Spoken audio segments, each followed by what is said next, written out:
High, আজকে জামাই ষষ্ঠী। আমার শরীরটা প্রচণ্ড খারাপ বলে আমি কিন্তু এবার জামাই ষষ্ঠী করতে যেতে পারিনি। এবছর আমাদের দ্বিতীয় জামাই ষষ্ঠী, তাই জন্য আমার হাজব্যান্ড অনেক দিন আগে থেকে এক্সাইটেড ছিল আর ও রীতিমতো মেনু ডিসাইড করে বলে দিয়েছিল যে আমি জামাই ষষ্ঠীতে এই খাবো।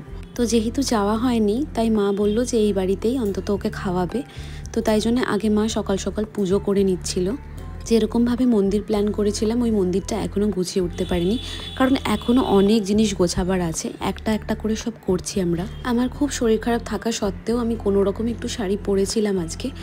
আর এই দেখো, এইটা আমি আজ মায়ের থেকে পেয়েছি জামাই ষষ্ঠীতে। মায়ের জন্য আমি যে দুটো শাড়ি কিনেছিলাম, এই দুটো শাড়ি এখানে আছে।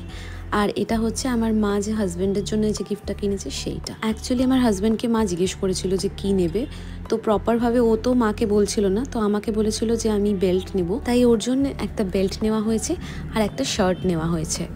আর শার্টের কালারটা ব্ল্যাক, কারণ কি ওর একটা ব্ল্যাক শার্টের দরকার ছিল, তাই আমি ব্ল্যাক শার্ট নিতে বলেছি। মা সকাল সকাল ষষ্ঠীর শার্ট দিয়ে আমাদের ব্রেকফাস্ট করতে বসিয়ে দিল। লুচি, আলুর দম আর মিষ্টি দিয়ে আমরা ব্রেকফাস্ট করলাম। আর ওকে বললাম যে তোমার বেলটা আনবক্স করে দেখো কেমন হয়েছে। তো বেল্টটা আমার ভীষণ পছন্দ হয়েছে। বেল্টটা তোমরাও এরকম টাইপের বেল্ট নিতে পারো, আর এটা কিন্তু মিন্ত্রাতে অ্যাভেলেবেল আছে। লাঞ্চের জন্য ও যা যা খেতে চেয়েছিল সেইগুলো আমরা এক জায়গা থেকে অর্ডার দিয়েছিলাম।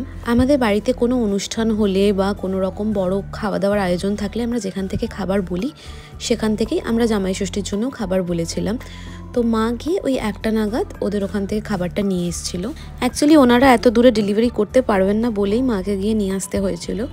আমি যদি ভালো থাকতাম আমিও হয়তো যেতে পারতাম, বা হয়তো আমরা বাড়িতেই জামাই ষষ্ঠীর অ্যারেঞ্জমেন্টটা করতাম। একবার ভেবেছিলাম যে কোনো একটা ভালো রেস্টুরেন্টে গিয়ে জামাই ষষ্ঠী থালি খাওয়া যেতে পারে, কিন্তু মায়ের তো এদিন উপোস থাকে, মা তো কিচ্ছু খেতে পারবে না।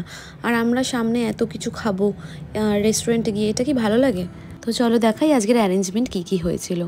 আজকে ছিল বাসমতি চালের সাদা ভাত, আর তার উপরে দেওয়া একটা গন্ধরাজ লেবু, ছিল 5 রকমের ভাজা, এছাড়া ছিল মাছের মাথা দিয়ে ডাল। আমার হাজব্যান্ড কোনো রকম সবজি খায় না, সেই জন্য সবজির পার্টটাই পুরো স্কিপ করা হয়েছে। এরপরে ডাইরেক্ট চলে এসছে কষা চিংড়ি, তারপর আছে কাতলা মাছের কালিয়া, আছে মাটন ডাক বাংলো, সাথে ছিল স্যালাড, আর এরপরে ছিল আমের চাটনি আর পাঁপড়।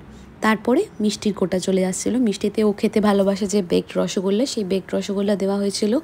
আর জামাই ষষ্ঠী লেখা একটা বড় ক্ষীরের মিষ্টি ছিল, আর তার সাথে ছিল এই একটা মিষ্টি দইয়ের ভাঁড়।